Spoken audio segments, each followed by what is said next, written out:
All right, everybody, welcome to episode 113 of Sports Hype. There has been a lot of sports news this week, so we have a lot to get through on this episode.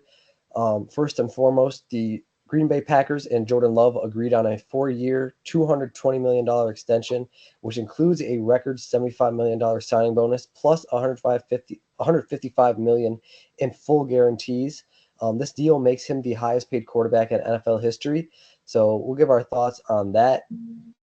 Um, Dolphins and Tua Tagovailoa also agreed on a 4-year, $212.4 million contract extension that includes $167.1 million guaranteed. This is the largest 4-year deal in history, so we'll give our thoughts on that. Obviously, we don't have the Dolphins fan, so we can't get his take on it, but I'm sure he's very happy. He's always been a Tua supporter, as you guys know. But we'll give our thoughts on that and what it means for the Dolphins. The Vikings and Christian Darrisaw agreed on a 4-year, $113 million deal that includes $77 million guaranteed and $43.7 million guaranteed at the signing. And then Jaguars and Tyson Campbell agreed on a 4-year, $76.5 million contract extension that includes $53.4 million guaranteed and an additional incentives that can bring the deal up to $19.3 million per year. So we'll give our thoughts on that signing. The Packers and Kenny Clark agreed on a 3-year, $64 million contract extension with $29 million in 2024 alone. So we'll give our thoughts on that deal. And then the Seahawks and safety Julian Love agreed on a 3-year extension worth up to $36 million. And Patriots and safety Jabril Peppers agreed on a 3-year extension with a base value of $24 million that can reach up to $30 million. So we'll give our thoughts on both of those signings. And then Emmanuel Ogbah signed a 1-year, $5 million deal. We'll give our thoughts on that. And then the Cam Akers signed a 1-year deal with the Texans. The contractual details did not come out on that contract, but makes the Texans deeper, and they were already deep as is. So we'll give our thoughts on that and what it does for the Texans and their chances for potentially making it far in the playoffs. And then, unfortunately, the Lions did lose their kicker in Michael Badgley. He tore his hamstring in practice yesterday, I believe, and is now out for the season as they placed him on IR. So we'll go through what that means for the Lions and who they could potentially sign to replace him for this upcoming season. And then the Dolphins did have good news and bad news this week. Shaquille Barrett did back out of his contract with the Miami Dolphins and decided to retire to spend more time with his family. So we'll give our thoughts on that and what it means for the Dolphins and specifically their defense. Then we do have a lot of holdouts as training camp did get underway this week. CeeDee Lamb, Hassan Reddick, and Trent Williams are all holding out, waiting for contract extensions. The biggest one, of course, is CeeDee Lamb. But we'll give our thoughts on all three of those guys and what all of that means for their respective teams. And then, unfortunately, the Raiders wide receiver Michael Gallup did retire from the NFL. As a Cowboys fan, I know firsthand that he has a lot of medical issues, which is probably what played the biggest part in him retiring in a career what that could have been. So we'll give our thoughts on that and what it means for the Raiders. And then to wrap up the NFL, there has been talks that have emerged between the NFL and the NFLPA about possibly adding an 18th regular season game. So we'll give our thoughts on that and what we think it would mean and if it's a good idea moving forward. And to get to the NBA, Evan Mobley and the Cavaliers agreed on a 5-year, $224 million rookie max contract extension that can reach up to $269 million. So we'll give our thoughts on that. I know Gio has some thoughts of his own as a Cavaliers fan, so we'll hear his thoughts specifically. And then Andrew Nemhard agreed on a 3-year, $59 million contract extension. The Celtics and Sam Hauser agreed on a 4-year, $45 million contract extension. So we'll give our thoughts on both of those deals. And then Russell Westbrook did make it official, signing with the Denver Nuggets. He signed a 2-year, $6.8 million deal with the Nuggets, and he has a player option after this year. So we'll give our thoughts on that deal. And then earlier today, Tyus Jones signed a 1-year, $3.3 million deal with the Phoenix Suns, and we'll give our thoughts on that deal. And then Spencer Dinwiddie went back to Dallas, signing a 1-year deal with the Dallas Mavericks, leaving the Lakers after getting there halfway through the year. And then Reggie Jackson also plans to sign with the 76ers once he clears waivers from the Hornets after that sign and trade that he was involved with. So we'll give our thoughts on those deals. And then Tom Thibodeau and the Knicks agreed on a 3-year contract extension that ties him to the team through the 2027 through 2028 season. Give our thoughts on that deal. Then there was some sad news regarding inside the NBA. Adam Silver and the NBA decided to sign with Amazon, ending inside the NBA effectively after this season, even though TNT matched Amazon's offer to try and keep the show alive. TNT is suing the NBA for this decision, so maybe the opportunity of them coming back may not be over, but it's looking like it's slim to none right now, unfortunately. So we'll give our thoughts on that whole situation. And then LeBron James made history once again. He was the first ever USA men's basketball flag bearer in the Olympic ceremony yesterday, as I'm sure all of you saw. So we'll give our thoughts on that and what it means for USA and specifically LeBron, given that he is the first ever men's basketball player to do the honors. But we will start with Coco the Golf is history. also just wanted to let you know also Coco Golf also was a flag bearer as well. First time for a tennis player for Yeah, that's per pretty caliber. cool as well. So yeah, Yeah. just want to let So, everybody know that too. right, double history being made for Team Yep, USA. that's right. So we'll start with the record-setting deal that Jordan Love signed yesterday with the Green Bay Packers. As I said, 4 years, 220 million, 220 million includes a record $75 million signing bonus plus 155 million in full guarantees. Makes him the highest paid quarterback in NFL history. What are your thoughts on that? Yeah, for Jordan Love to be earning that kind of money after one season is ridiculous to me. Yeah, he has a lot of potential, and it's probably, if it works out, it's probably going to be the best move they made because he's only going to get more. It's only going to get higher and higher, right? If he turns out to be a great quarterback, and they would have to pay more year in and year out if they didn't do that contract extension. Um, for me personally, I wouldn't have done it. He showed you one good year. It's just like if you really want to do that, go ahead and give CJ Stroud that kind of money right now because he has just as much talent as Jordan Love, if not more. So for me, it's the same equivalent as giving CJ Stroud that kind of money. Would you do it right now? No, because he's a rookie. It was one season. Yeah, Jordan Love was behind Aaron Rodgers for a season, but last year was his first real season where we got to see what he was capable of and what kind of potential he does have for the future.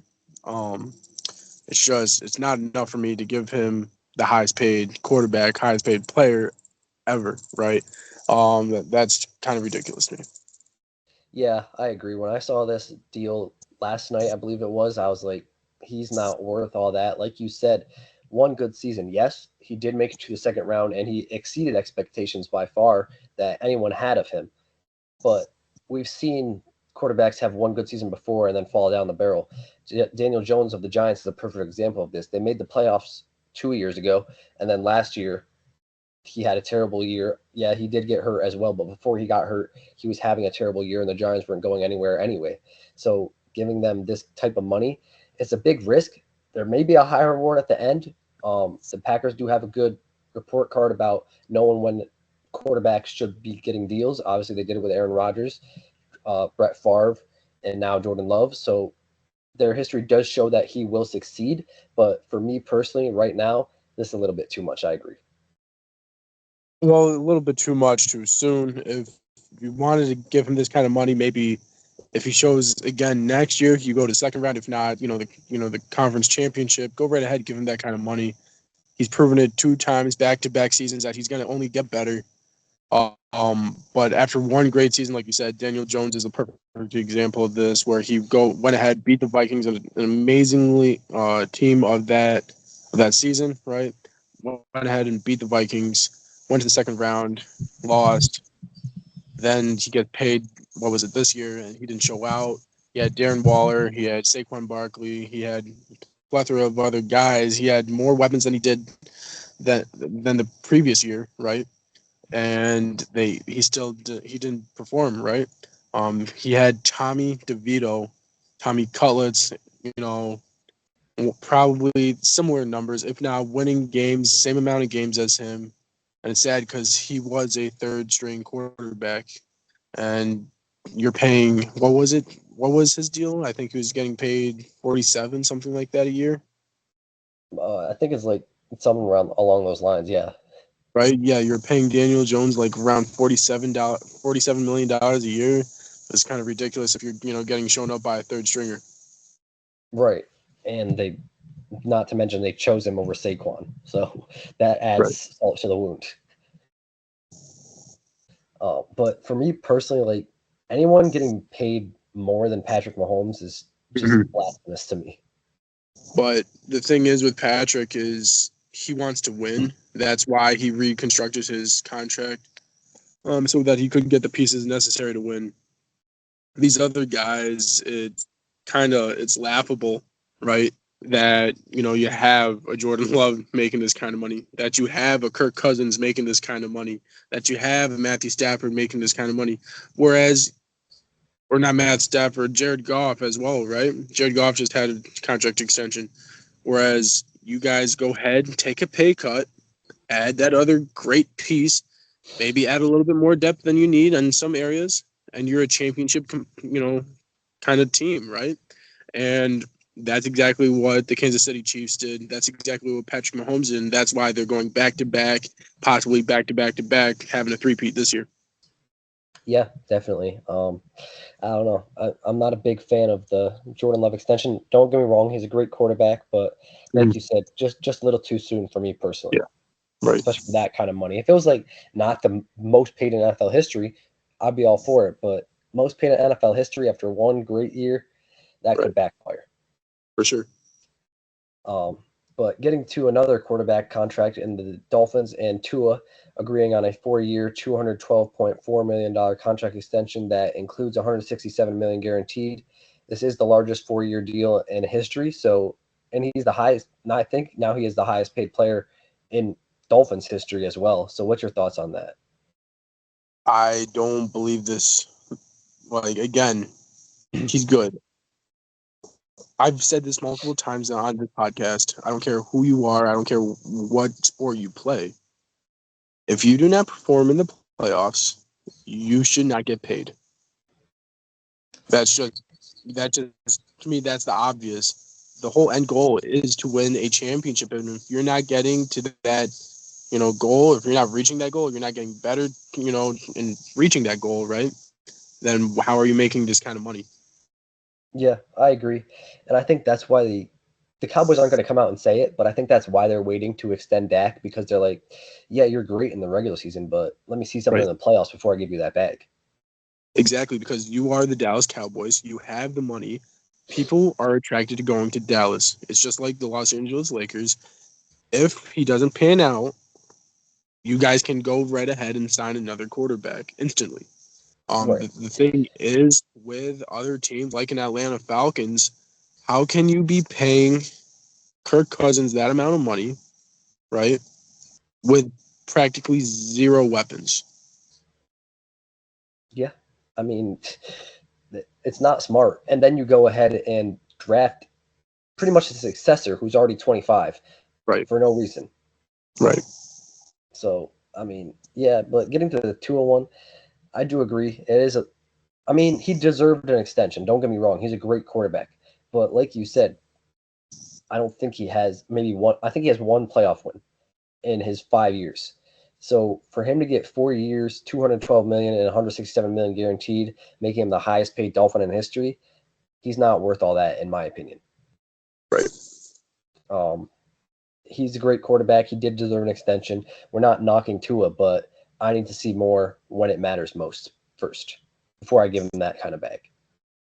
I and to me, it's like you there's only three quarterbacks in the league to me that are deserving of that kind of money. One, Patrick, like you said, Patrick Mahomes. Two, Joe Burrow, right? Three, it has to be Jared Goff. Yes, I just said he shouldn't have taken that extension like that. But realistically, you see the development that he had with the Detroit Lions and how they increasingly get better and better and better. It's not just because of him, but he's a huge reason of why they're reaching the points that they are each and every season. Yeah, definitely. I mean, there's like you said, there's just a few quarterbacks that deserve this type of bag. and who succeed in the playoffs. I mean, Jared Goff just got them to the NFC Championship and That's right. nearly the Super Bowl if Josh Reynolds could have caught a few more balls. I mean, you could obviously put what's his who's San Fran's? Oh, Brock Purdy. Thank you. I just blanked out on his name. Definitely could put Brock Purdy in that group as well, right? Where Mm-hmm. where he brought San Francisco to the Super Bowl once, and then the previous year he brought them to the conference championship. So I mean, it's just shows you that they're right at that level to where okay, he's a big reason of why we're reaching the Super Bowl, reaching to the conference championship. That's the only spot. Those are the only two reasons to me why you should be paying the quarterback that kind of money. Yeah, I agree. But unfortunately, nowadays, teams are handing out money like it's candy, and it's forcing players to. Well, it's not forcing players, but it's making players think that they're worth that money when they really aren't, and that's why they demand this money, and teams are giving it. Exactly. We'll see what happens. Same things going on in Dallas with CD and Dak Prescott. I don't know what's going to happen there. Contracts were, according to Cowboys sources, contracts were proposed yesterday to CD and a few days ago to Dak Prescott. But these type of things, they just want more money than they're worth, and the teams are giving in, and that's why players keep doing it because the teams keep giving in, and Right. until like owners and teams stop giving in, the players are going to continue to demand this type of money. But it's also because they don't believe or respect the front office. If you have, for instance, the Pittsburgh Steelers, phenomenal. If you have a front office like the Pittsburgh Steelers, where players can trust them, believe in their culture, then they could go ahead and say, "Oh, I will take that pay cut," or "Oh, okay, this is the kind of contract I'm gonna have to sign in order for us to win." It's all about winning. That's the whole culture. You build a winning culture, like in Dallas right now. It's more about, okay, how can I get my bag? Because I know we're not going to win. I know we're going to be good in the regular season, but we're not going to the Super Bowl. How can I get my bag so I can show myself and be that star type of player? That's the kind of culture right now in Dallas. Yeah, that's very true, and I think that's why you only see Patrick Mahomes taking pay cuts, Russell Wilson taking pay cuts, because Right. these players like Jordan Love and Tua, they're like, well, we have great regular season success, so based off my regular season success, I should go get my bag. It's not like we're going to win a championship anytime soon anyway. That's right, 100%. So, I mean, like I said, until owners stop getting taken advantage of, this is going to continue to happen in any position in the NFL. Right. So we'll see what happens. But in my opinion, Jordan Love and Tua Tagovailoa aren't worth that much money. No, not that much. I do agree. I think it's well deserving that they get a contract extension, but for that amount of money, I don't think. I don't want to say they're not the caliber player. I think they can be that kind of caliber player. I just don't think they're deserving of that right now. Right. Like we said, we need to see some more playoff success before we give them that type of money. Like that type of money suggests that they won a Super Bowl. They have not. Right. Exactly. So we'll see what happens. Hopefully it doesn't backfire on both of those teams, but a little bit too much money on both those sides, in my opinion. Yeah, for sure. But moving on to the Vikings and Christian Darrisaw agreeing on a 4-year, $113 million deal that includes $77 million guaranteed and $43.7 million guaranteed at the signing. What's your thoughts on that deal? Yeah. I mean, I like it. Do I think it's the best move for them? I mean, they're doing their best right now. They're in kind of like a rebuild in a way. They still have Justin Jefferson, right? They have AJ McCarthy, right? So I think with this move, they're only getting better. To what extent are they going to be mediocre, or are they going to show out? Is JJ that guy to where they can show out in his first year and make some noise to be like, hey, we're here to stay. We're going to be competitive, and we're going to try to win ourselves a Super Bowl. Yeah, I mean, we never know who could be the next CJ Stroud. It could be JJ McCarthy. So, I mean, as long as they trust JJ McCarthy, Mhm. then um, they sh- then they should be handing out this type of money to their best players, like they did with Justin Jefferson and now Yes, with sir. Christian Darrisaw. I mean, Yep. Christian Darrisaw, in my opinion, is their best defensive player. So you have to Oh, keep him on the team, especially if you think that you can win now. You can't just let him walk. So I think this was a great deal for the Vikings. In my eyes, it's going to take them a few years to get back to where they were with Kirk. I think JJ's going to have some adjustment periods for the first few years, but I'd say like third or fourth year, he'll get his feet wet and they could be back to where they were when they had Kirk. Oh, for sure. But I think overall that was a great deal by the Vikings and well deserved for Christian Darrisaw. Yep.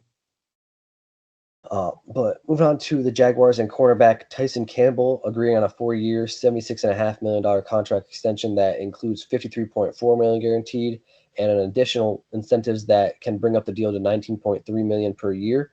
So, what's your thoughts on that deal? Yeah, I think that's a great move. One, their offense is stacked. Two, their defense is getting better. My third opinion on this is the fact that they should win their division easily. Yeah, you have, Indianapolis always in the running. Yeah, you have obviously is Well, it the aren't Texans? the Texans are in that Yeah. division? I'm pretty sure. So that's what's tough about it is the Texans added so much talent and they were so good last year on paper and so good with, all their great young talent. Can they put it together this year back to back like they did last year? Our team's going to be ready for CJ Stroud? I'm not sure.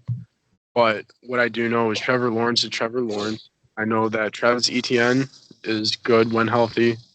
I mean, that offense is stacked. Extending, this man at quarterback, I mean, it just shows that this team's ready to win. If health is on their side, I could honestly see them beating out the Texans for that number one spot in the division. Yeah, that's fair. Last year was just an anomaly for the Jaguars. Obviously, a lot of injuries, specifically Trevor Lawrence. He wasn't fully healthy down the stretch, which really hurt them. But when he Right. was fully healthy, they were a great team. Like you said, they were fighting for that one spot with the Texans, so Yep. they can beat the Texans and get the number one seed in that division. I agree, and I think this is a great signing for them because he is their best cornerback, and corners are arguably probably their worst position right now. So you have to keep your best corner. So that's what they did Mhm. with Tyson Campbell, and I think that's a great move and a well deserved contract for him. And I think the Jaguars could make a lot of noise. Obviously, they had a great first year last year. It's just down the stretch, like I said, just too many injuries. So, like you said, health is the key for them. For sure. But moving on to another Packers player getting a big contract, Kenny Clark agreeing on a 3 year, $64 million extension with $29 million in 2024 alone. So, what's your thoughts on that deal? I'm sorry. Who was it? Kenny Clark, With the Packers. yeah. I think this is a good move. Um, the Packers are a great young team. I think having him, having Josh Jacobs, in this offseason is good additions. I mean, for the Packers to be successful, to me though, it all rides on Jordan Love, and I think this contract extension puts a lot of pressure on him to succeed this year. So I mean, we'll see what happens.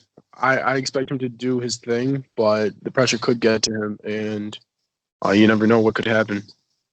Yeah, I agree with that. I think that's what happened with Daniel Jones. To be honest, he's had a lot of pressure on him ever since he got that money, specifically over Saquon Barkley, which Giants fans were very upset about, respectfully so.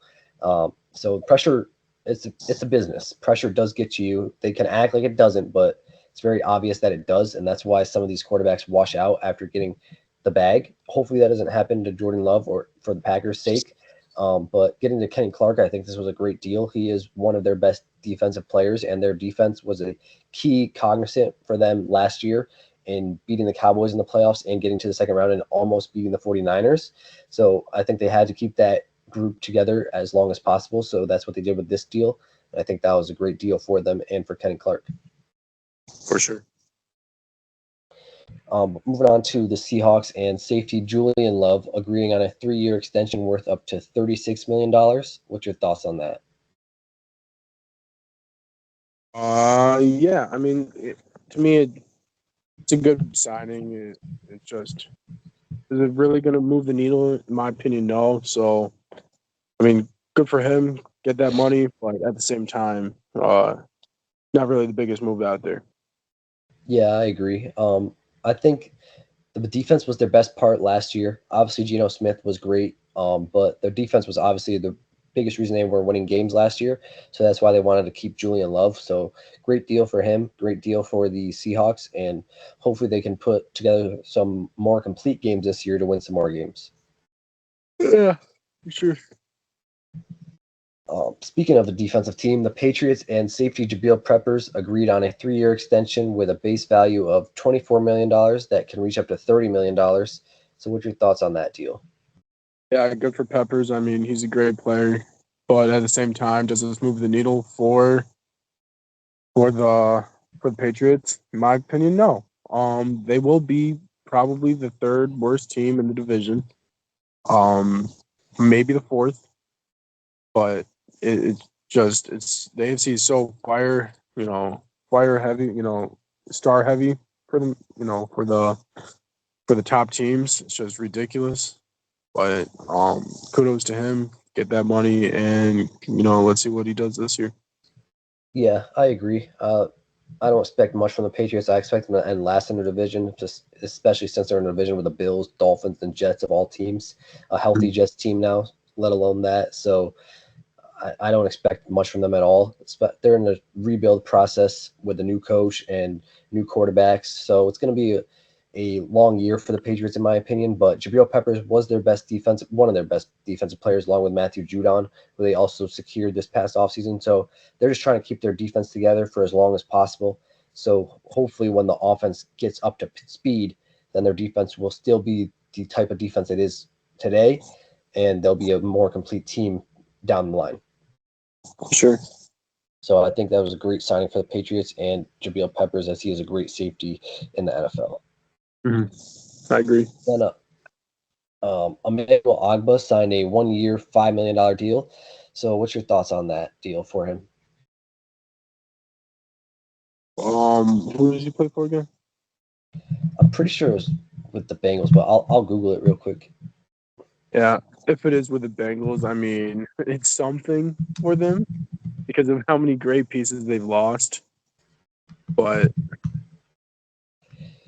it's going to be tough for them to win, even with his signing. Actually, he signed with the Dolphins after Shaquille Barrett backed out. Okay, well, good for them. I mean, they're only adding to their depth. Uh, so with the Dolphins in mind, it's just them to me and the Jets, and they're trying to see who can outstar the other team. If that makes Mhm. sense. To where whoever has the most stars on that team is most likely going to win that game because everyone's going to try to be making plays. Everybody's going to be trying to win themselves that game, and it's going to be a fun game to watch because we get two of those this year, maybe three, depending if they play each other in the playoffs. So I'm excited for those two teams to play each other. Yeah, I agree. I think this is a great signing for the Dolphins, especially after losing Shaquille Barrett to an unexpected retirement. Um, they're lucky that a pass rusher like Emmanuel Agbo was still out there at that time of the season. So great signing for them. And yeah, obviously it's between the Jets and the Dolphins. And depending on Aaron Rodgers' health, let's hope he stays healthy this year and shows what he can do. Because if he does, that's going to be a great rivalry for not only this year, but for years to come, as long as Aaron Rodgers is with the Jets. Oh, for sure. Then moving on to Cam Akers signing a 1-year deal with the Houston Texans. What's your thoughts on that deal? Yeah, I mean, I like this move. I think this is a great move for the Texans and for Cam. Uh, it's just remarkable at who they got this offseason. It's a long list of stars, a long list of players that probably you would have thought would have went to a different team.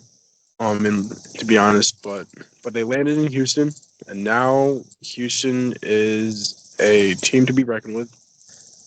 You can't just say they're the Houston Texans anymore that go what one in like maybe 17, 1-16, or whatever the case may be. 14.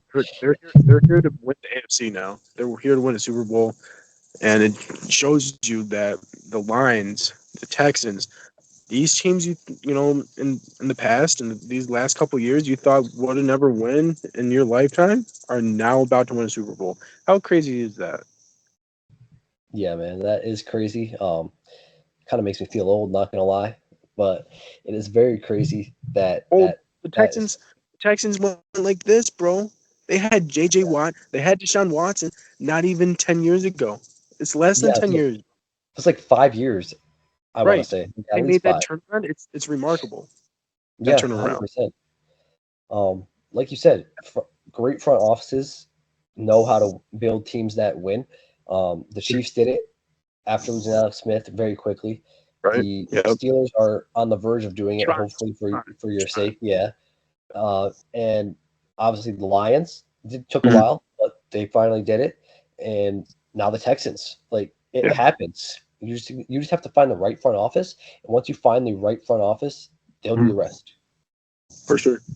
But yeah, this signing is a great signing for Cam Akers. Not a lot of pressure on him, obviously. Just probably going to be a third down back, a rest back for Joe Mixon, change of pace back. So not as much pressure as he has had in his career. I think this is a great fit for him to prove himself once again, and then go out next year and try to get that bag after injury riddled career so far. Right. But yeah, the Texans players they got this offseason is insane, and I won't be surprised if they make it to at least the AFC Championship against potentially the Kansas City Chiefs, Mhm, for sure. and that would be a game for the ages if that happened. Oh yeah. Moving on to some unfortunate news with the Lions kicking situation. Michael Badgley did tear his hamstring in practice, I believe, yesterday, and is out for the season after they placed him on injured reserve. So, what do you think that means for the Lions? And do you have anyone in mind that they should sign? Um. So I'm gonna just say this once. It's unfortunate. We're gonna see injuries progress throughout in the preseason all the way up leading up to the season. It's gonna be very unfortunate, but it's just the way of the game. For the Lions perspective, hey, at least Dan Campbell doesn't go for the extra point. I mean, he always goes for it on fourth down. So for the Lions' sake, it really doesn't make that much of a difference. At least he can stand by this year saying, hey man, I don't really got a kicker I can trust. We got to go for it on the fourth down, man. So, um, for him to be doing that, I can understand. Uh, but all jokes aside, this sucked for him. And I do believe there are a lot of great kickers out there that can prove themselves, and hopefully the next kicker can do that and prove himself to be a kicker in this league. Yeah, I agree. Very unfortunate for the Lions. He was a very reliable kicker for them when they needed him last year. Obviously, like you said, Dan Campbell doesn't use kickers much. If the fourth down is manageable, he's going to go for it 9 times out of 10. So it's not it would affect another team more than it affects the Lions, but it does still affect them because, as I said, when they needed a field goal last year, they could rely on Michael Badgley. Now they're going to have a little bit more fear, depending on who they sign, to go up, let him go out there and kick that field goal. So it does hurt the Lions, and it is unfortunate. But hopefully they can find another kicker that can go out there and do the job correctly and in a good way. And Right. hopefully next year Michael Badgley will be healthy. For sure. But moving on to Shaquille Barrett backing out of a contract with the Miami Dolphins and deciding to retire to spend more time with his family. So, what's your Are you thoughts on this saying whole situation? Gallup? What's up? Michael Gallup? Not yet. I said Yeah. I mean, good for Shaquille him, Barrett. man. To me, it doesn't make that big of a difference. So congrats to him. Spend more time with your family and enjoy retirement. Yeah, I agree. It meant more for the Dolphins for me personally until they signed Emmanuel Agba because I didn't know that there was many pass rushers out there. I thought it would hurt them, but obviously they replaced him with Emmanuel Agba, so that's a great signing. But yeah, I believe his daughter is going through chemotherapy at a very young age. So some things are bigger than football. Let's just put it that way. And sometimes you have to hang up the game you love to spend time with the ones you love and as much as possible. And that's exactly what he did, especially with two little kids. I think it was the right time for him to hang it up. And he had a great career as is. So hopefully he enjoys retirement and spends a lot of time with his family. For sure. But moving on to three holdouts. First and foremost, wide receiver CeeDee Lamb holding out of training camp. Jets defensive end Hassan Reddick also holding out. And then 49ers offensive tackle Trent Williams. All of them are awaiting contract extensions, and all of them did not report to training camp for their respective teams. So what's your thoughts on all of these situations? To me, it doesn't mean a single thing. I think all of these players are going to come back in the season to play. Yeah, it could mess with team chemistry. Yeah, it could mess with the fact that they're thinking of themselves instead of the team's goal. But at the end of the day, they're going to be on the field when game one starts. Yeah, I agree. I think if I was in any of these players' shoes, specifically CeeDee Lamb's, I'd be like, I'd be doing the same thing because yeah, you can work out anywhere. You don't have to go like they're not going full team practices either. They're just throwing it. They're pretty much playing catch. There's no contact or anything. They're just running scrimmages pretty much. You can do that anywhere. And CD's been doing that in Houston. So like you can train anywhere else and put pressure on the front office to make sure that they get the deal done before the season. And I think that's Right. why all of these three guys are doing. And as I said, if I was in any of their shoes, I would do the same thing. And I don't think it's going to affect anything regarding the team. All of these players are star players. Everyone knows what they mean to their respective teams. And everyone knows that if their respective teams did not have these players, that they would not be nearly as good. So I think that it's not going to affect them in any way. And and I think it's not that big of a deal. I agree. Usually I don't like holdouts, but I mean, if you're a star player and you deserve the money, then and they haven't given it to you, then I'm on board with it. Or if you're a Dallas player. Yeah, that too, because Jerry Jones is I don't know what he's doing. He's asleep. Bro, to me, I don't think CD deserves that money, if I'm going to be Yeah, completely honest. yeah, he does. He has the exact not the exact same stats, close to the stats of Justin Jefferson. That's fine. I don't think JJ deserves that either. Really, I'm going to tell you right now, I don't think 95% of the players in that league deserve the money that they're getting. I agree with you, but as I said earlier, it's the trajectory that the NFL is going, and the owners are allowing it. In the sense that where all the other players are getting paid, fine. CD does deserve whatever JJ's getting, right? But with the success, the only wide receiver that should be getting paid like they are, Tyreek Hill, Yeah, Cooper Kupp, yeah, Devontae. uh, Jamar Chase, Yeah, not even Devontae Adams. I mean, based off the Packer days, I'd say Devontae. Packers days, yes, I agree. But at the end of the day, no, I agree. Packers days, because at the end of the day, they did lose because of their kicker. It wasn't because of Rodgers. It wasn't because of Devontae. It was purely based off of coaching and the kicker. So I do agree. Devontae deserves that. Jamar deserves that. Uh, Justin or not Justin? What's his name? Cooper Kupp and Tyreek Hill. Those are the only four guys that deserve that kind of money. Yeah, I agree with that. But the trajectory of the NFL cap space is changing, and like I said, until the owners put their foot down and say, "Buddy, you're not worth this type of money. You can go in free agency and test the market. You're not going to get a better contract than this." They're just going to continue to push the door open until they get that signature on the paper. Right. So it's very unfortunate where the NFL is going, specifically for running backs, as they don't get the credit they deserve, as we've been through before. But until the owners make a change, it's not going to change at all. Right. But as I said, those holdouts aren't going to affect them. But getting to some more unfortunate news, Raiders wide receiver Michael Gallup did decide to retire from the NFL. So I have a few thoughts on that, but I'll let you go first.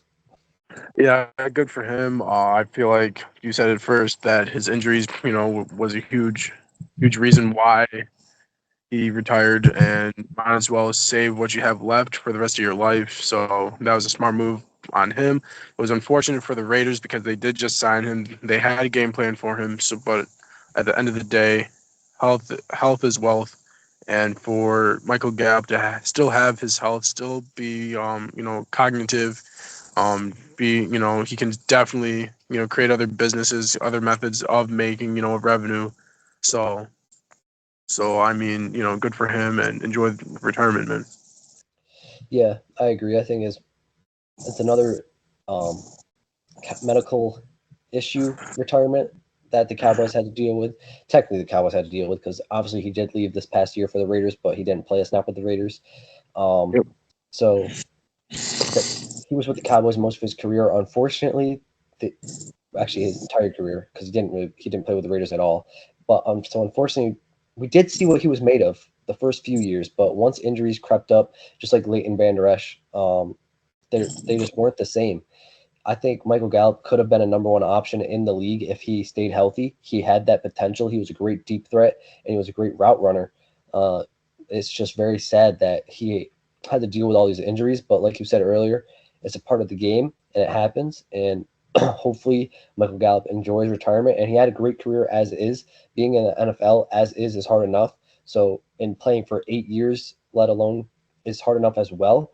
So great career for him, and unfortunate that he had to retire so soon.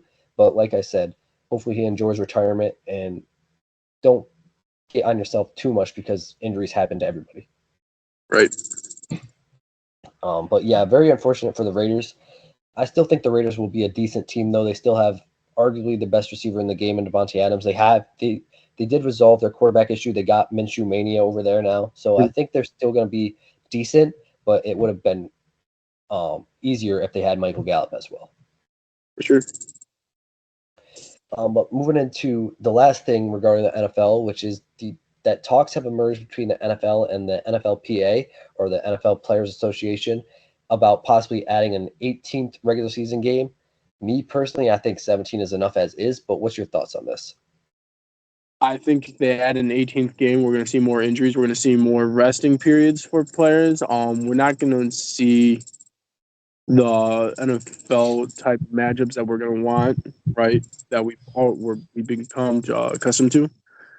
Just like with the NBA, we're going to see a lot of players resting, and that's going to become a problem for them. Yeah, I agree. I was surprised that the NFLPA signed off on this, to be honest with you, because I think 17 games is enough as is. Like I said, there's already injuries every week. There's concussions every week. Everything that is bad about the NFL will just increase. So, like, if 17 games is working, why fix it? Why fix what isn't broken? I don't understand why they would do this. Right.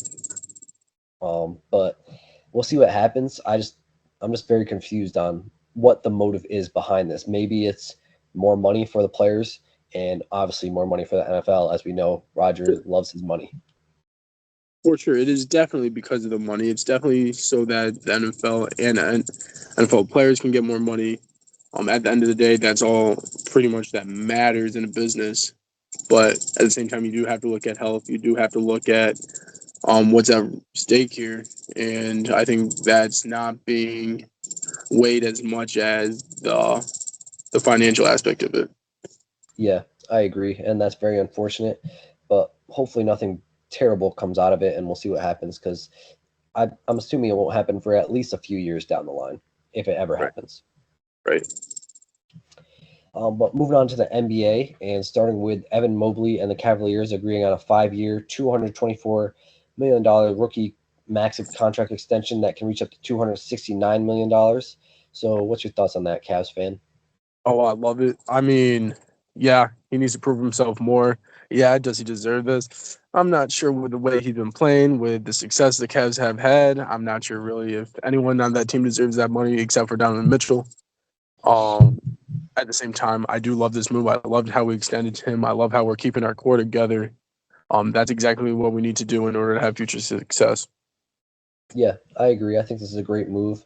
Evan Mobley and Jarrett Allen are a great center pairing together. They're very hard to score on the paint, and hopefully they can both stay healthy this upcoming year. And Darius Garland could continue to take steps with Donovan Mitchell, and they can continue to improve to hopefully making a conference championship and eventually a finals. I mean, even when they had LeBron James, it didn't happen overnight. It took about 4 or 5 years for him to make a finals. So once it happens, then it can continue to happen. But they just got to keep improving, and in order to do that, you got to keep the core together. So that's why they did this, and I think it's a great signing for them. For sure. Then moving on to Andrew Nemhart agreeing on a 3-year, $59 million contract extension with the Pacers. What's your thoughts on that? Uh, I like it. Um, Realistically, if the three main guys, in my opinion, that are really essential, TJ McConnell, obviously Halliburton, and then Pascal Siakam are the three main guys, in my opinion, that will shape what the Pacers have for their future success. But this is a great move for them. Great extension. Yeah, I agree. I think Nemhart is a great backup to have. I mean, he obviously hit the game winner against the Knicks that made them come back and pretty much win that series. So I think he's a great backup to have, and I think he was needed to be kept on that roster, and I think that's why they signed him to this extension. But I agree. Obviously, it runs around Halliburton, Siakam, and TJ McConnell, but you also need great backups and great depth for deep Sure. playoff runs, and that's why they decided to keep Nemhard. So great extension, and congrats to Nemhard on it. Yeah. Then the Celtics and Sam Hauser agreed on a 4-year, $45 million contract extension. What's your thoughts on that? Yeah, this is an essential move for the Celtics in order to go back to back. I think Sam Hauser is such a great player. He's utilized well with the Boston Celtics. For him to sign this contract is huge, and I think they're just one step away from going back to back. What is that one step in your opinion? That one step is to make sure they have a competent big. Not Are you saying that saying Kristaps isn't confident? I'm not saying that Kristaps isn't competent. I'm not saying that Al Horford isn't competent. I'm saying Al Horford is another year older, and for him, for people to expect him to play the way he has been the last couple of years is unrealistic. It puts a lot of pressure on him. For Kristaps Porzingis, it's help. You cannot rely on Kristaps Porzingis. You can't rely on Al Horford to carry your team, and carry your front court. What I can say is that you need that front, that one piece, that one center, that one power forward that can be consistent, like Harkenstein, I don't know, like a Clint Capella sometimes, right? I'm just trying to think of big guys that are consistently good and perform at a high level. Yeah, I can agree with that. Kristaps specifically is health. He was lucky that they were able to win without him this postseason in the first round. But obviously the Heat were also hurt, so they got lucky there as well. But it is going to be tough for them to go back to back. When I saw this deal, I was a little surprised with how much money they gave Sam Hauser, given that all he does pretty much is shoot the ball. But obviously, the Celtics offense revolves around shooters, so that's why they decided to make sure to keep him on the roster. And he was their best shooter. I mean, he was shot 40% from deep last year and for the past 3 years. So I think this is a great signing and again, like you said, an essential piece for the Celtics, and they had to get this done, and that's exactly why they did it. Yeah, But I know you're a Westbrook fan, so that's right. Westbrook signed, as you know, a 2-year, $6.8 million deal with the Nuggets. You said that this would help the Nuggets ultimately get back to the championship. So, what's your thoughts on this deal now that you know what the deal is? So I'm honestly shocked. So with the whole story of me going back to before this ever was even a thought, I said with the Denver Nuggets, they're out of the playoff race completely. They weren't going to be championship contenders. I said the only thing that could help them is, shot a dart into the dartboard is that Russell Westbrook going ahead and signing with the Denver Nuggets. I didn't think it was going to happen. I thought it was unfathomable to have Nikola Jokic, Russell Westbrook, Jamal, like to have that team created would be crazy. Now Russell Westbrook is on that team. I think this is amazing. I think you have Aaron Gordon, you have Nikola Jokic, you have Russell Westbrook, you have Jamal Murray, um, you have Michael Porter Jr. I think allowing Russ to be himself, to play with a great athlete like an Aaron Gordon, to play with a great athlete like a Nikola Jokic, to play with a great point guard like a Jamal Murray. Hence, I would also say like he's a shooting guard. I think Jamal Murray is more of a shooting guard than a true point guard. I think Russell Westbrook can really fit into that point guard spot. The energy level, I think he brings that energy level that KCP brought. Unfortunately, you don't really get that shooting, but you really have all the shooting you need with a Michael Porter Jr., with a Jamal Murray. Aaron Gordon's developing that shot. Aaron Gordon brings you that energy every single night, like a Russell Westbrook. So it's going to be scary to watch for sure. Yeah, I agree. So based off what I'm hearing you say, you think Russ is going to start? Because in my eyes, when I saw him sign, I thought he'd be a great backup for when Jamal Murray needs a rest, because that's what they've been lacking when Jamal Oh, Murray has sure. needed a rest. For sure.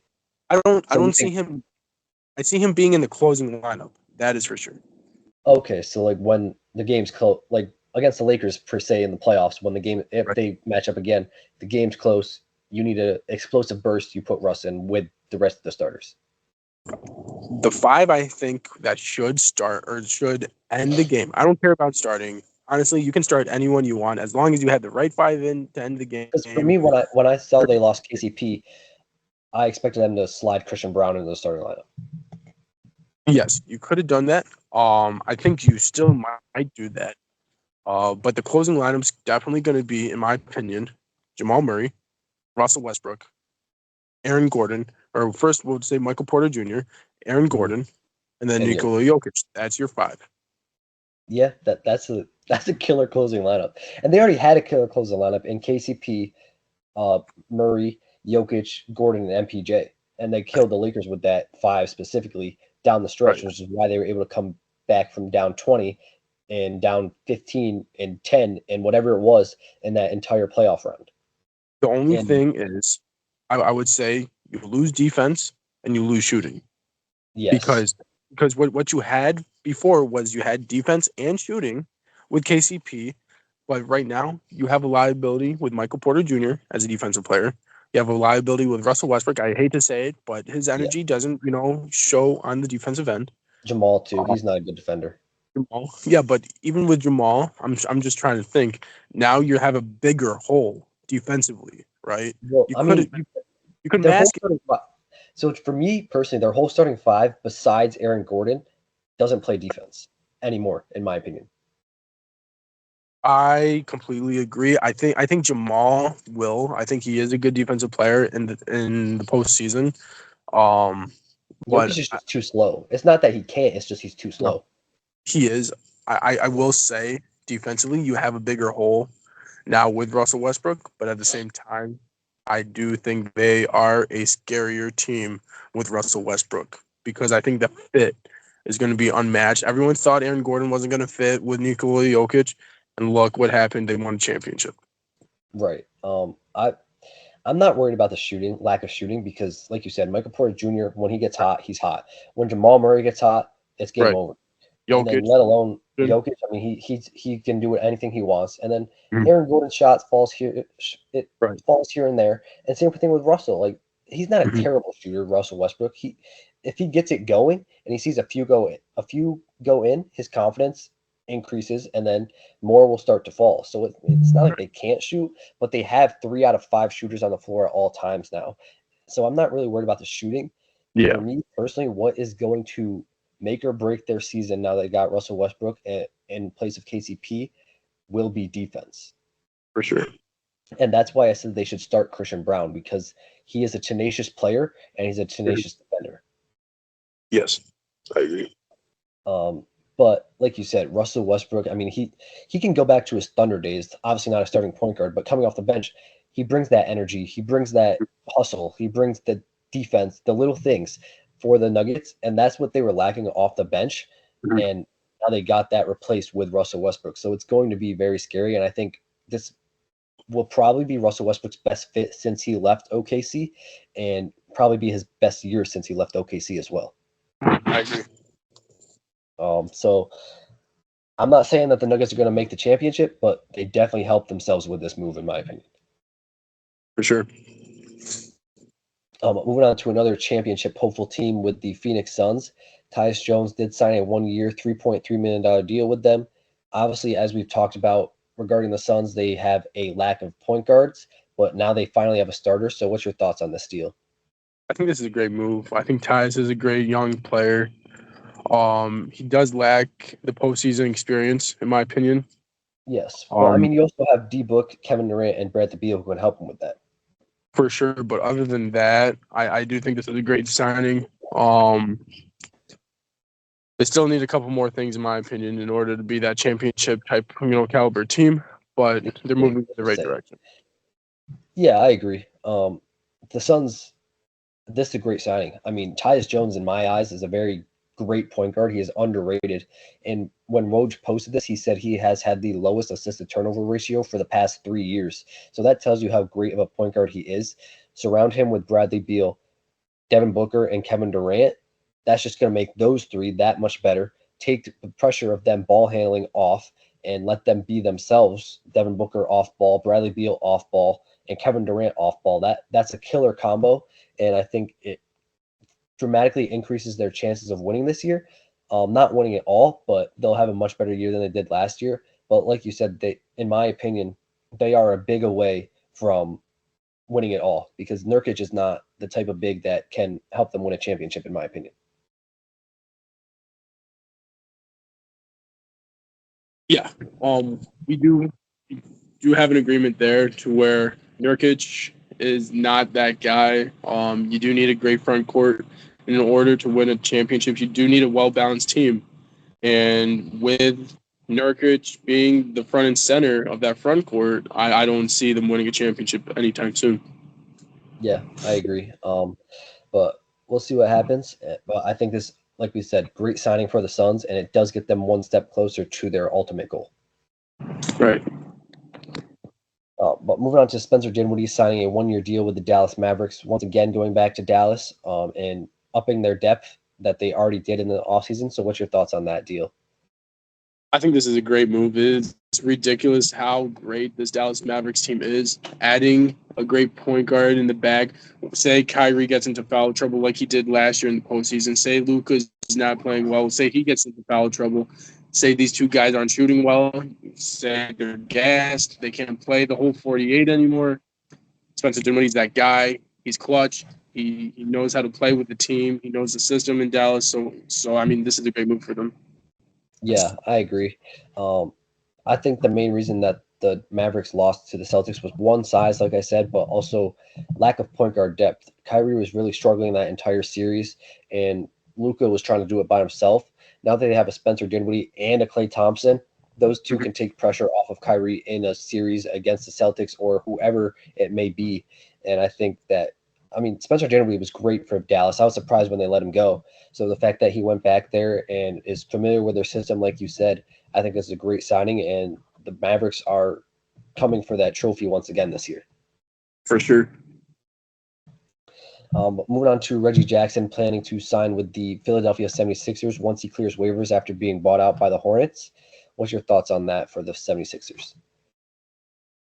Yeah, I mean, Reggie's that kind of guy. I do love this move. It's unfortunate for the Charlotte Hornets because I think he could have benefited them building a team for the future, trying to build that type of culture. If you're older like Reggie, though, I wouldn't want to stay on the Hornets either, though. Like, he wants to try and get there. I totally understand that standpoint, but I'm saying for the Hornet standpoint, that kind of sucks. For the 76ers, this is a great move. You have all the pieces I feel like you really need in order to be, I want to say, competitive in the top 4 seedings of the East, right? You have the Celtics. You have 76ers now. You have the Knicks. New York. You have the Cavs. You have the Bucks, right? And you never Miami, know with Miami. potential. Right. So you have 5 or 6 teams that could be battling for that top 4 spot. Now I think you really cemented the 76ers being in the top 4. Yeah, I agree. In my opinion, I think Reggie Jackson should start because Kyle Lowry's not that type of player who should start anymore. But either way, if Reggie Jackson doesn't start or not, they have a great backup point guard. They have a great backup point guard on their bench, or they have a great starter. I think that this is a great signing for them. Reggie Jackson did very good for the Nuggets last year. Obviously, they were just burnt out by the playoffs rolled around. But regarding Reggie Jackson on the Sixers, I think this is a great move, and I think that he's going to help them potentially get to their goal of winning a championship or at least making the conference championship. I agree. But moving on to Tom Thibodeau and the Knicks agreeing on a 3-year contract extension that ties him to the team through the 2027 through 28 season. What's your thoughts on that for the Knicks and for Tibbs? Fantastic for both sides of it. I mean, it's ridiculous to think, just like with NFL, how the New York with the teams we just mentioned in the Lions and the Houston Texans for the NBA with the Knicks, their fans were putting paper bags over their heads in the games. Yeah, That's how disgusted they were with the franchise. with That Melo was on the team as well. You had Carmelo on the team, but right after that, I want to say 2000, even 2018, 19, right? Not even 5, 6 years ago, their fans had trash bags on their head. Yeah, they were fighting for the number one pick pretty much every year. Every year, they never got it. They were always, I want to say, robbed of that number one pick. And then when they did get it, they got upset with their pick with Kristaps, of course. Yes, but in in my opinion, I think this is the best move they could have done because right when they got Tibbs is when their culture started to change. They built a team based off of hard work, tenacity, and now it's the Villanova Knickerbockers, and I cannot wait to see what they do next year. Yeah, I agree. I think this is a great move. Very well deserved for Tom Thibodeau. Like you said, he turned around the Knicks, like he turned around the Bulls when he was with the Bulls with Derrick Rose on that team. He's a great coach, very underrated coach. I know people say that he runs his players into the ground, but he really had no choice but to do that last year. Now they actually have more depth, so that he won't have to do that. And I think that's going to help the Knicks excel in the playoffs and potentially make it to the conference championship like they should have last year. Right. But great signing for the Knicks and great signing for Thibodeau and well deserved for Thibodeau as well. But moving on to some unfortunate news and some very frustrating news for NBA fans. Adam Silver and the NBA signed with Amazon, ending Inside the NBA effectively after this season, even though TNT did match Amazon's offer to try and keep the show alive. As I said in the intro, TNT is suing the NBA, so maybe it will go to court and maybe we'll be able to keep the show alive no matter what. But as of right now, chances don't look good. So what's your thoughts on this whole situation? I'm fine with it. One, Charles Barkley is done after this year, no matter what would have happened. He backed out on that. Like he said that that he'll look elsewhere if the people who he is in talks with will match Amazon or TNT's offer that he has with them. So Which he's is not. he backed out of it. Like he's on the verge of retire. He's thinking about it. But he backed out of fully retiring. According to an ESPN article, he said that he would sign with a company if they gave him the contract that TNT gives him right now, which is 10 years, 210 million. That is crazy to think about, but at the end of the day, I think it is time for them to end. The reason why people want them to continue going is because of how special it is and how special that show has been. But let's face it, they've been trying to phase them out ever since I want to say they had Candace Parker on the show. They had Vince Carter, Wayne Wade. They had who else? Adam Lefko. Small Crawford. Lefko. Who? Adam Lefko. Yeah, him. Draymond Green. So let's just face the facts. It's not the same when you don't have all four of the guys on anymore. So realistically, I do see it's about time because it is losing that. To me, it's losing that special factor to where every what was it, Wednesday, Tuesday, or whatever, right? Every time on TNT we would see Ernie, Kenny, Charles, and Shaq, right? Now when we see, not like, no offense to the other guys, but you expected to see those guys every time a game was on TNT. You expected to hear uh, uh Harlan, right? Is it Harlan Yeah. on? Yep. And Reggie Harlan, Miller. Harlan and Reggie, right? You expected to hear those guys calling the game. Um, so when the reality hits and you see, oh wow, like no offense to Dwayne Wade, but when you see Dwayne Wade in Shaq's spot, or when you see Candace Parker's in Kenny's spot, or you see Vince Carter in Chuck's spot, or Draymond Green in any one of their spots, it's like, huh, it's a different feel to it. It's not the same energy, so I do see why it should end, but at the same time, I do want to see let's see these four guys come together for a playoff series or for the finals, because I would love to still hear what these four have to say about the NBA. Yeah, I agree. It's very unfortunate the way it went down. I'm upset with the way, more so with the way Adam Silver handled it. Obviously, like, yeah, TNT matched the offer, and obviously you want more money. Amazon's going to get you more sales. That's the main reason he did it. Let's be honest. All owners are greedy. Roger Goodell would have done the same thing. So that's why he did that. But because Amazon, my dad and I were talking about this. So like the every sports show, every sports event will eventually down the line, it will be on Amazon. I mean, Thursday Night Football is already there. Now the Yep. NBA will be there. The Yep. MLB will be there eventually. Like down the line, all of sports will be down there. Their stock is going to continue to rise. So Adam Silver knows that, and he's like, I know you matched our offer, but Amazon can still make us more profit. That's why he did that.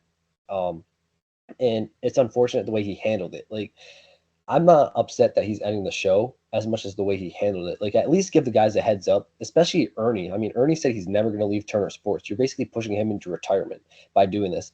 So, like, by blindsiding them like this, that's the part I have issue with. Because, like, especially with what all four of them did for your league, you should at least, in the courtesy of letting them know, like, hey, I'm going to go with Amazon, instead of letting them find out by like Twitter, social media, whatever it was they found out by. At least give them a call, be like, I'm still going to go with Amazon. Just wanted to let you guys know as a courtesy. That's the part I have an issue with personally.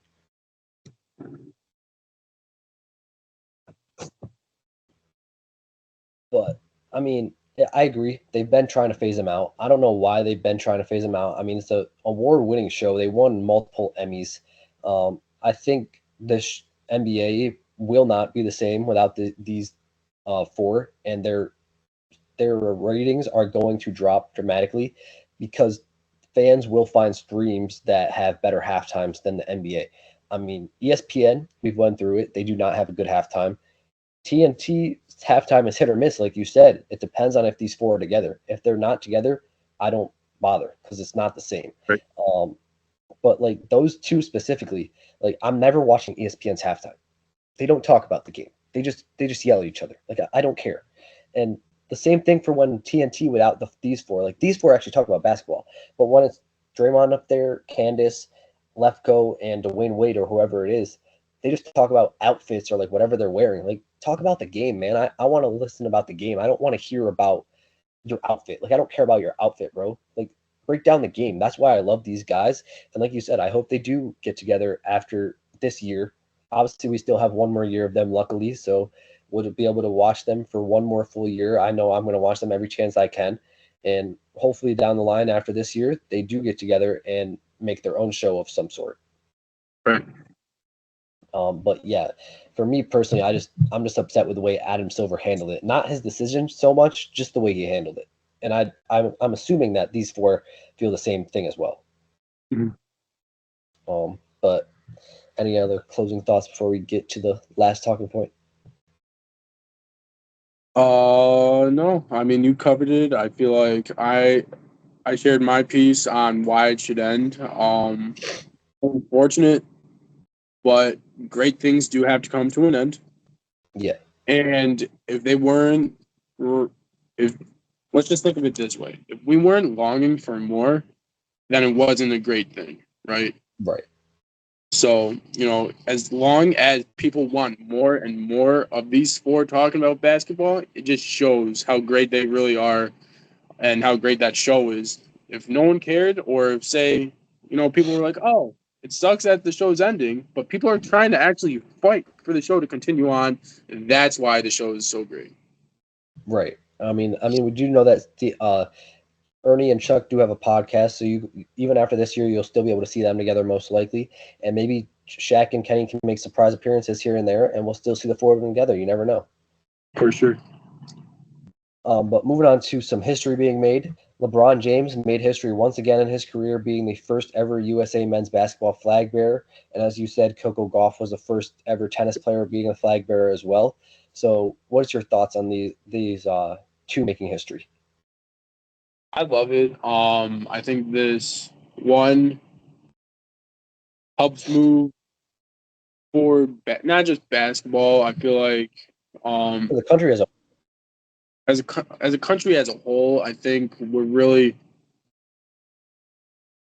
really chose LeBron, one, because he is the leader of the U.S. as of right now, for all sports. Coco Gauff, I love the fact that you brought in Coco Gauff along with this. Two firsts for the nation, like you said, tennis and basketball coming together, holding the flag for us. But the picture that everyone's seeing right now, LeBron James at the front of the yeah. boat, Mm-hmm. white jacket, holding the flag, with everyone else behind him. He's just the leader of the entire Olympics, right, for the U.S. And I think this was the perfect choice for the U.S. to have have someone hold their flag. But for Coco, it's just an amazing testament to and show her respect for her to share this honor with LeBron James. Right, and it's not only history being made for USA as well. It's also history being made for African Americans because it's two African Americans being able to do the honor Right. of being a flag bearer. So, like, not to bring race First into it time? because I know, I thought it I happened mean, before. I'm not sure if it's happened before, but like, I'm just saying, like, it's cool to see in It our is very lifetime that for two sure. African Americans holding the flag Sure. as great athletes, all arguably the greatest athletes in each of their sports. Like, it's just awesome to see.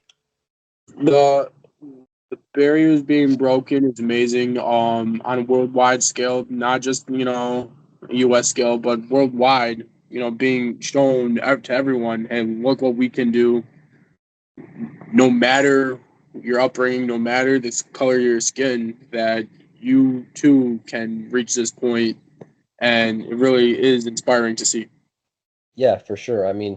As long as you put the work in, you can get to wherever you want to be and just put the work in and be the best player or best athlete that you can be down the line and you will succeed. But getting to LeBron being the first ever USA men's basketball flag bearer, I think that's pretty cool given all the greats that have played on USA. Specifically, you got Michael Jordan, you have Kobe Bryant, Right. you have Kevin Durant, Carmelo Anthony, like the list goes on. Dwayne Wade. The fact that he is the first ever to do this just shows how much he is appreciated by his country and by his peers. And I think that's a very cool thing and something that he should take to heart. For sure. But I think, yeah, regarding Coco Gauff, it's great to see a first ever tennis player being able to do the honor as well. History being made there, and just love that USA is all about making history this year, and hopefully they can make history by winning some gold medals. I hope so, man. It really sucks. We got Australia, we got China beating us right now. Kudos to those guys, but realistically, US should be winning. 100%. I mean, if let's be honest, if the USA men's basketball team does not win gold, then with the team they have constructed, that is just an ultimate disappointment. It will never be let down. It will be the largest letdown in American sports history. 100%. I mean, they pretty much constructed the dream team of our era, and the dream team did not lose. So if you lose with the dream team of our era, then that just tells you all you need to know.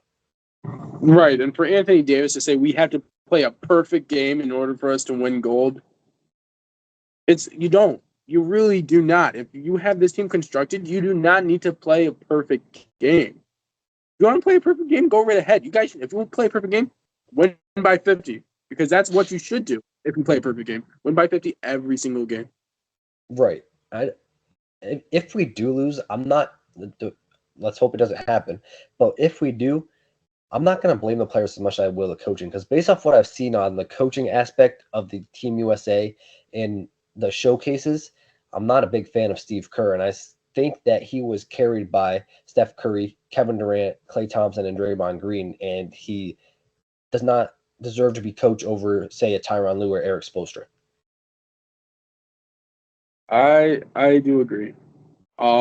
It will definitely look bad on Steve Kerr because look what he did this year with the talent that he had on his team. He didn't really do anything with the Golden State Warriors. In 2022, you had Steph Curry playing lights out. You had Klay Thompson in the playoffs. You had Jordan Poole making half court shots, for crying out loud. So for that team to go ahead and win the championship in 2022, for the teams that he had constructed and not do anything this past 2 years, in my opinion, it really shows like, hey, what kind of coach are you? With the availability that he had, I think Greg Popovich, I think an Eric Spoelstra, Tibbs could definitely make things work, and I think they could have went farther.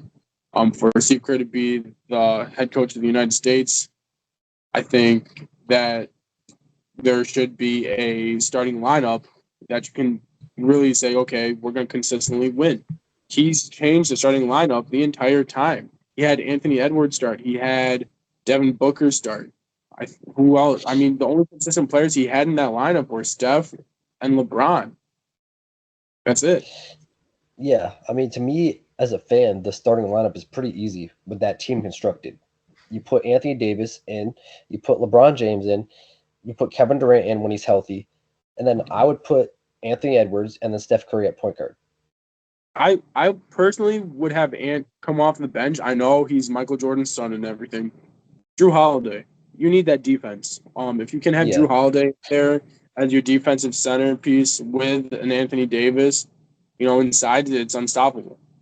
like the fact that fans can see that type of stuff and Steve Kerr doesn't, that's the part that worries me. It's not the team we have constructed. The team we have constructed should win gold easily.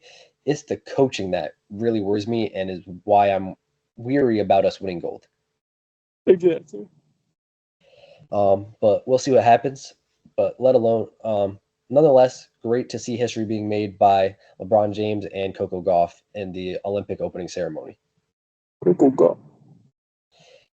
But what's going on with the sneakers? Anything new or still quiet? Still a little quiet. I did want to, obviously showcase. We just talked about, the United States and the Olympics. I want to bring something up. Carmelo Anthony is the greatest Olympian, in my opinion, basketball Olympian. Okay, so there is not another basketball player that has the accolades, that has the type of play that Carmelo Anthony has had. I have a tattoo of a guy that says otherwise. But he has 3 gold medals. Yes. He has proven again and again that he's the guy they choose to put in the game when they need a bucket. He made timely threes. He brought them back down double digits. He pretty much carried an entire team in 2016 on his back to win that gold. Before that, 2012, he was Carmelo Anthony, prime Carmelo Anthony.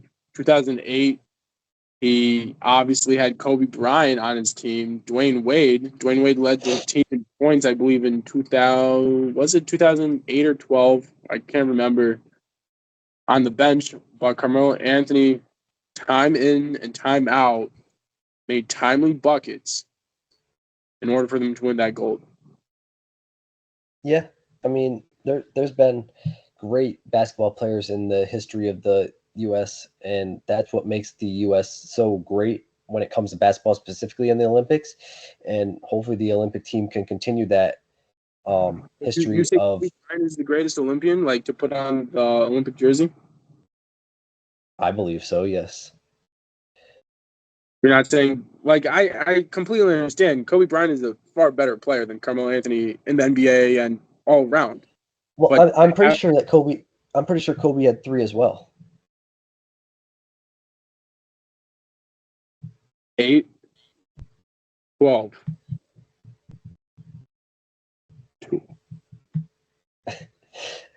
Okay, but in my opinion, he did the most for both of those teams. 2008, without Kobe Bryant, you would have never won a gold. They were Right. mentally psyched out, right? That entire team because of what happened in 2004. Because of Kobe Bryant, yes, 2008, he created that winning championship mentality for decades. Um, I just believe Carmelo Anthony, just the way he played in that uniform, what he did in that uniform. Uh, for me, it just without him, we wouldn't have gold. Without Kobe, we wouldn't have gold.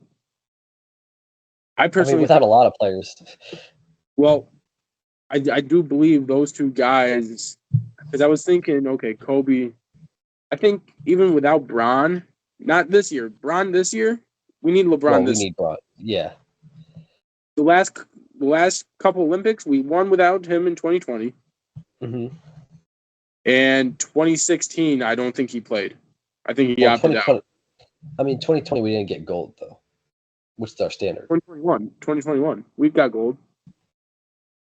I thought that was the year that we had those, or was that last year? The No, the Reeves and them. World Cups, we haven't been playing well. FIBA World Cup. Okay. But the Olympics, we've won gold 2008 all the way through now. Okay.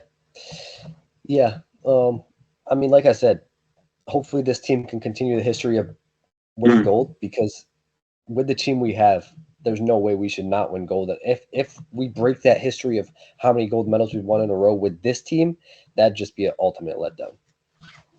Yes.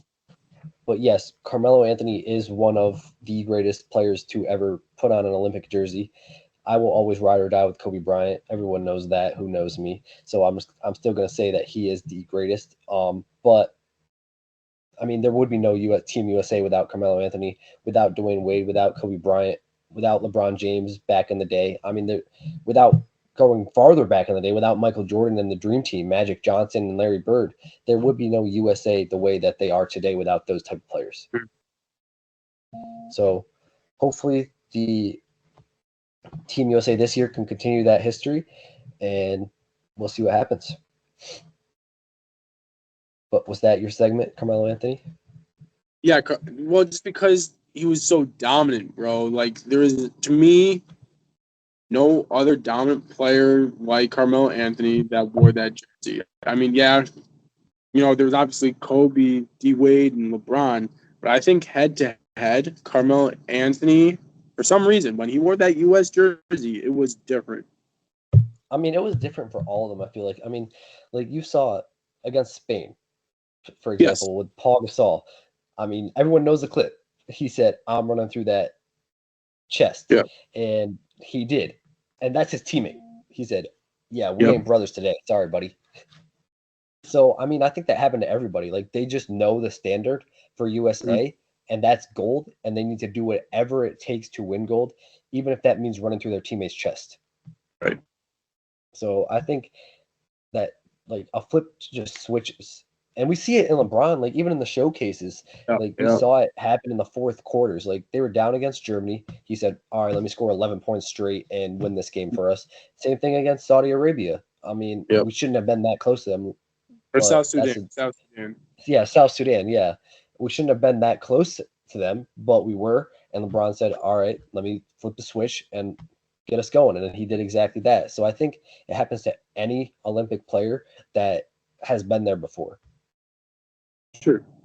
But yes, Carmelo. I'm not knocking Carmelo's Oh legacy. yeah. I love Carmelo as a player. I mean, great Syracuse player, did everything for us. Great Knicks player. He's a great basketball player, and I'm glad to see him enjoying retirement. And he is a great Olympian, as is Kobe Bryant and LeBron James. And I think they're just all three of them are what make Team USA what they are today.